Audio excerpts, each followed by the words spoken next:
के कुछ मुख्य समाचारों पर। सभी नागरिकों को नवरात्रि त्योहार की हार्दिक शुभकामनाएं।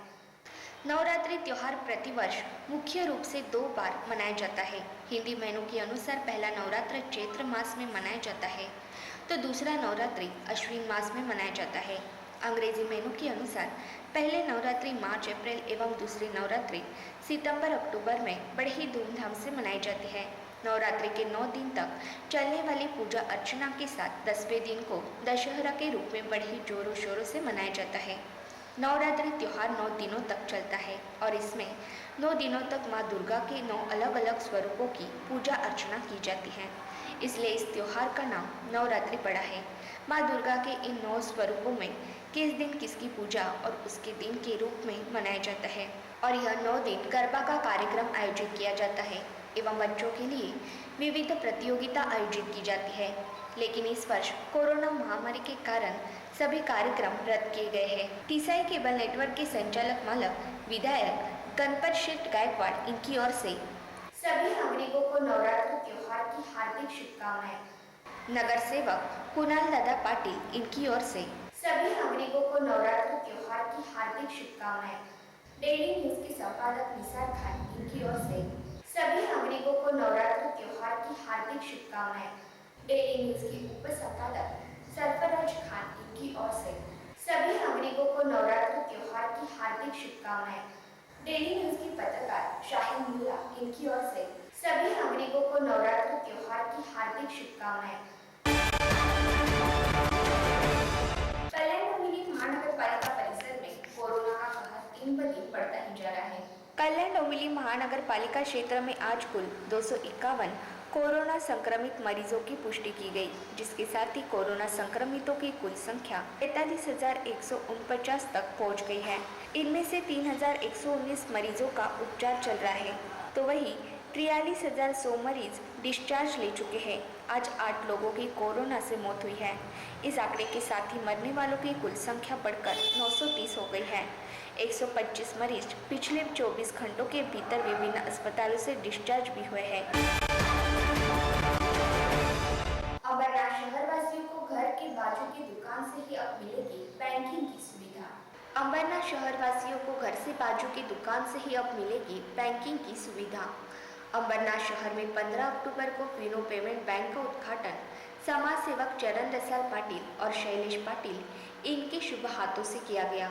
अमरनाथ शहर में नालिंबी सड़क परिसर में वाणिज्यिक और नागरिक बस्ती है, लेकिन यहाँ पर आस पड़ोस में किसी भी तरह की बैंकिंग की शाखा एवं एटीएम की सुविधा नहीं है, जिससे लोगों को बैंकिंग सुविधाओं से वंचित रहना पड़ रहा था। बैंक शाखा की ओर से माइक्रो एटीएम उपकरण द्वारा ग्राहकों को बैंक व्यवहार करना सुलभ होगा एवं नया खाता शुरू करना, बिजली बिल भुगतान, बीमा खरीदी परवाना जैसी सुविधाएं यहाँ पर उपलब्ध है। फिनो पेमेंट बैंक के वरिष्ठ विभागीय प्रमुख हिमांशु मिश्रा इन्होंने बैंक के नए उपकरण संबंधित जानकारी देते हुए बताया कि ग्रामीण विभाग में और बैंक शाखा या एटीएम न होने से बैंकिंग सुविधा और सक्षम बनाने के लिए तीनों बैंक कार्य क्षेत्र में कार्यरत है। इसी बीच अमरनाथ सहित ठाणे, रायगढ़, पनवेल में बैंक विस्तार करने का बैंक का हेतु है। राज्य में नेटवर्क दोगुना करने का विचार है। समाज सेवक चरण रसाल पाटिल और शैलेश पाटिल इन्होंने बैंक पदाधिकारी और कर्मियों को आगे के काम के लिए शुभकामनाएं दी। हाँ, नमस्कार जी, मैं हिमांशु मिश्रा, मैं सीनियर वाइस प्रेसिडेंट हूँ फिनो पेमेंट्स बैंक। हमारे पूरे भारतवर्ष में 400 से अधिक शाखाएं और करीब 2,80,000 मर्चेंट भाई हमारे साथ एज अ बिजनेस पार्टनर काम कर रहे हैं। हमारा अभियान ये है कि हम कैसे बैंकिंग को सहज रूप में गांव-गांव तक, लोगों को गली-गली तक इस बैंकिंग को लेके जाएं और लोगों को अपने घर के पास, अपने व्यवसाय के पास, अपने बैंकिंग आवर्स के पहले और अपने बैंकिंग आवर्स जो नॉर्मल बैंकिंग आवर्स के बाद तक उनको बैंकिंग सुविधाएं मिल सके, ये हमारी कोशिश है। इन 2,80,000 पॉइंट्स जो हमारे साथ काम कर रहे हैं, इसमें से 80% लोग गाँव में काम कर रहे हैं। टियर 3, टियर 4, टियर 5, टियर 6 तक हमारे मर्चेंट भाई लोग हमारे साथ काम कर रहे हैं। महाराष्ट्र में हमारे करीब 26,000 पॉइंट्स हैं और ठाणे डिस्ट्रिक्ट्स में करीब 3,000 पॉइंट्स हैं और इसमें से अंबरनाथ और इसके आसपास हमारी कोशिश है कि शिलार साहब के साथ हम कोशिश कर रहे हैं कि कैसे हम हर गांव, हर गली, हर मोहल्ले में इस बैंकिंग की सुविधा को ले जा सकें। क्या ऐसी खास बात है इस बैंक में, उसके बारे में थोड़ी सी। तो बैंकिंग आज तक हमारा जो बैंकिंग के साथ एक परसेप्शन होता है कि 10 से 4 बजे तक की बैंकिंग होती है, एक बाहर ग्रिल लगा होता है और कस्टमर अपना वक्त निकाल के बैंकिंग तक को लेने के लिए आता है, जहाँ पे उसका आधे घंटे से 2 घंटे का वक्त लगता है। हमारी कोशिश ये है कि बैंकिंग को कितने आसान ढंग से लोगों को उनके घर के पास लेके आ सके, ताकि उनकी बैंकिंग उनके टाइम के हिसाब से मैनेज हो, ना कि वो बैंक के हिसाब से अपने आप को मैनेज करें। ये नॉर्मली जो आउटलेट्स होती हैं, जो शॉप इन शॉप का जो कॉन्सेप्ट है कि किसी भी चीज़ की दुकान है, किराना स्टोर है, इलेक्ट्रिक शॉप है, वो सुबह 8 बजे खुल जाते हैं, रात को 9 बजे तक खुले रहते हैं। तो ये पूरे समय में बैंकिंग उनकी ऑन रहती है और अपने समय के हिसाब से वो अपनी बैंकिंग की ज़रूरतों को पूरा कर सकते हैं बिना अपने कार्य में बाधा डाले हुए। अच्छा, आपके इधर अकाउंट खोलने में इसमें किस तरह से अकाउंट खोला जा सकता है? तो हमारा अकाउंट ओपनिंग का जो पूरा प्रोसेस है वो आधार बेस्ड है, KYC बेस्ड है, मिनिमम KYC बेस्ड है और मुश्किल से 4 से 6 मिनट के बीच में आपकी पूरे खाते की प्रक्रिया पूरी हो जाती है। आपको डेबिट कार्ड हाथों हाथ मिल जाता है और ये पूरे ढंग से सुरक्षित है, क्योंकि यहाँ पे आपका जो आधार का जो फिंगरप्रिंट्स है यही आपके लिए सिग्नेचर का काम करता है। तो 6 मिनट के अंदर अंदर आपको डेबिट कार्ड के साथ खाता खुल जाता है, साथ में 2 लाख का इंश्योरेंस भी उसके साथ में आता है।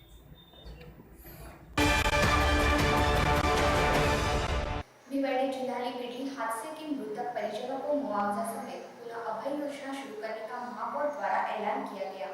भिवंडी महानगर पालिका मुख्यालय में महापौर प्रतिभा पाटिल ने आयोजित पत्रकार परिषद में बताया कि भिवंडी के धामकर नगर नाका इलाके के पटेल कंपाउंड में हुए बिल्डिंग हादसे में 39 लोगों की जान चली गई, जबकि 25 लोग घायल हो गए हैं। महापौर प्रतिभा पाटिल ने बताया कि हादसे में जान गंवाने वाले के परिजनों को महानगर पालिका की तरफ से आर्थिक मदद के रूप में 50-50 हज़ार रुपये की आर्थिक मदद एवं घायलों को 25-25 हज़ार रुपये की आर्थिक मदद करेंगे। इसके अलावा महापौर प्रतिभा पाटिल ने महानगर पालिका द्वारा करों की वसूली के लिए पुनः अभय योजना शुरू करने का ऐलान किया। महापौर ने बताया कि अभय योजना 45 चालू रहेगी, जिसके तहत महानगर पालिका को करों का भुगतान करने वाले करदाताओं को ब्याज में 100% की छूट दी जाएगी। इस वर्ष 2020 में महानगर पालिका ने बकाया करों का 107 करोड़ रुपए की वसूली का लक्ष्य रखा है। महापौर ने बताया कि अब तक 4 करोड़ 42 हज़ार रुपए के करों की वसूली हो चुकी है। महापौर प्रतिभा पाटिल ने अभय योजना का लाभ उठाने का आह्वान किया है। इसी के साथ ही भिवंडी महानगर पालिका क्षेत्र में साईं बाबा मंदिर से कल्याण नाका तक के उड्डान पुल को हिंदू हृदय सम्राट शिवसेना प्रमुख स्वर्गीय बाला साहेब ठाकरे का नाम दिया गया है, जिसका नामकरण जल्द ही महानगर पालिका द्वारा किया जाएगा। उन्होंने बताया कि उक्त पुल को साहेब का नाम देने का प्रस्ताव महासभा ने पहले से ही मंजूरी दी है। इसके अलावा बंजार पट्टी नाका के ब्रिज का नाम भारत रत्न APJ अब्दुल कलाम रखने का निर्णय हुआ है। इसी तरह से महानगर पालिका के ब्रिज के नीचे अतिक्रमण को भी हटाने का आदेश महापौर ने दिया है।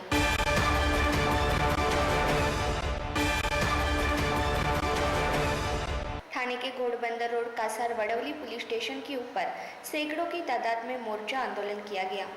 थाने Ghodbunder road Kasar Vadavali hyper city mall के पास जी कॉर्प के सामने थाने से बोरीवली जाने वाले मार्ग पर रात के समय रास्ते के ऊपर तंबाकू जन्य खाद्य पदार्थ बेचने वाले एवं चाय बेचने वाले लोग अपना धंधा करते हैं।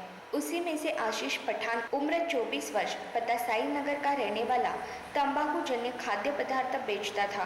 रात के करीबन 12:30 बजे मध्य रात्रि के समय कासार वडवली पुलिस स्टेशन के बीट मार्शल पुलिस कर्मचारी डाभाने एवं विभीषण यह लोग रात के समय गश्त कर रहे थे। तभी उनकी निगाह आशीष पठान पर गई तो रात के समय तंबाकू जन्य खाद्य पदार्थ बेचते हुए दिखाई दिया, जो एक पैर से अपंग था और पुलिस की मौजूदगी में उसी रात को उसका अपघात ट्रक के टायर के नीचे आने के कारण हुआ, जिसमें उसके बाएं पैर के चिथड़े उठ गए और उसको इलाज के लिए शीतल रस मानपाड़ा टिकुजीवाड़ी रोड मानपाड़ा अक्सर हॉस्पिटल में भर्ती किया गया है, जहां पर उसका एक पैर डॉक्टर ने काट के निकाल दिया है। आशीष पठान के घर वालों का कहना है कि पुलिस कर्मचारी भादाने एवं भीषण रात के समय अपने मोटरसाइकिल से धक्का देकर गिरा दिया, जिसके कारण वह ट्रक की चपेट में आ गया और उसको अपना बायां पैर गंवाना पड़ा। कासारवाड़ौली पुलिस अधिकारी प्रदीप उगले ने उनके परिवार वालों को आश्वासन देकर कहा है कि पुलिस विभाग इस केस संबंधी सारी जानकारी इकट्ठा करने के बाद जो कायदे में बैठता है वह दोषियों पर सख्त से कार्रवाई करेंगे।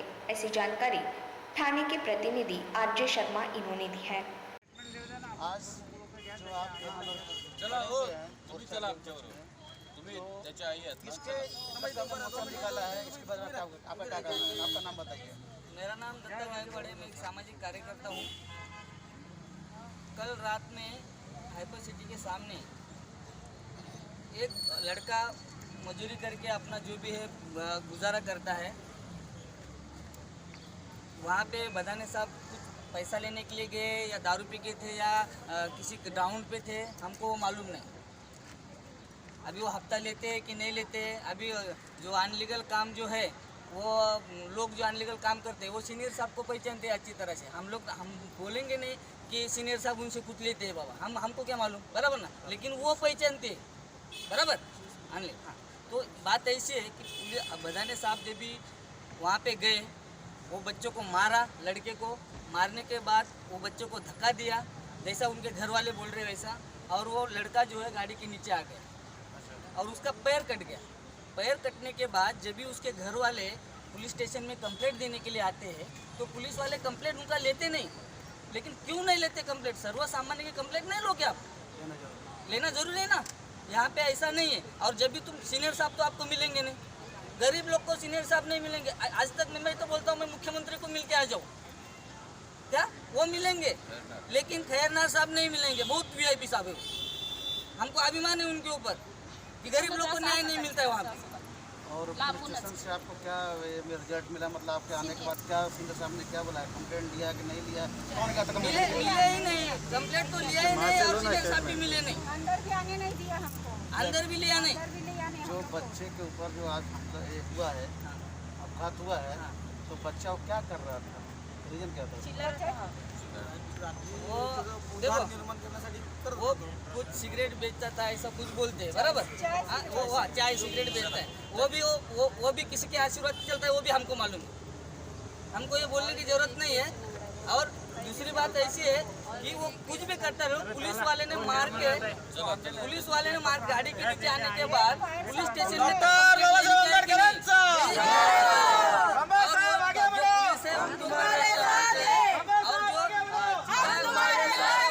तो आज के लिए बस इतना ही। कल फिर मिलेंगे इसी समय इसी चैनल पर। तब तक के लिए मुझे दीजिए इजाजत। धन्यवाद।